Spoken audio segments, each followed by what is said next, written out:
remember I had this conversation with one of my dad's dear friends, and I asked him. He was a corpsman, which is a medic, like a Marine infantry combat medic. And this guy, he had severe PTSD, and he had a lot of stuff going on. He was one of the funniest human beings I've ever met. Think like Robin Williams with wearing leather vests and pants and biker like all jacked up and stuff. Very Robin Williams-esque though, in the fact that like he has a lot of pain, so he tries to make everybody laugh.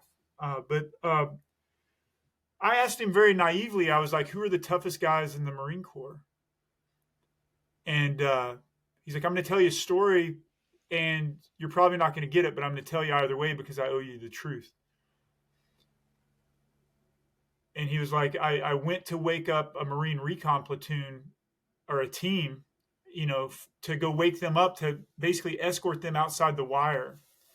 And they were at like a forward base in Vietnam where like they kind of have a defensive perimeter that you have to kind of like walk someone out of. And these guys are going to go on their own and go and patrol for like a month out in the middle of the jungle trying to find where the NVA are.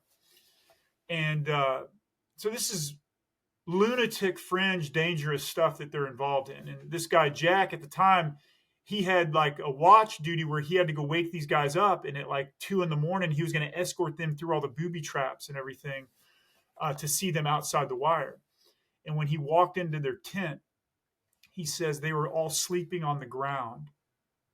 They were all sleeping on the ground, and all of their equipment was perfectly laid out on these little cots. And he's like, that is the toughest thing I've ever seen in my life. He's like, you have to understand, he's like, this was an unpopular war. People are being drafted to do this, but these guys, despite all of these circumstances, they are metaphysically, they are spiritually involved in honing their craft, that their comfort is secondary to their equipment that's just laying on the cot. And so that it would be out of the dirt when they put it on to take off, or they could get it on that much more efficiently and go. He's like, Recon Marines are the toughest human beings I've ever seen in my life. And that really affected me. So I'm like, okay, that is the goal. That's the bar. And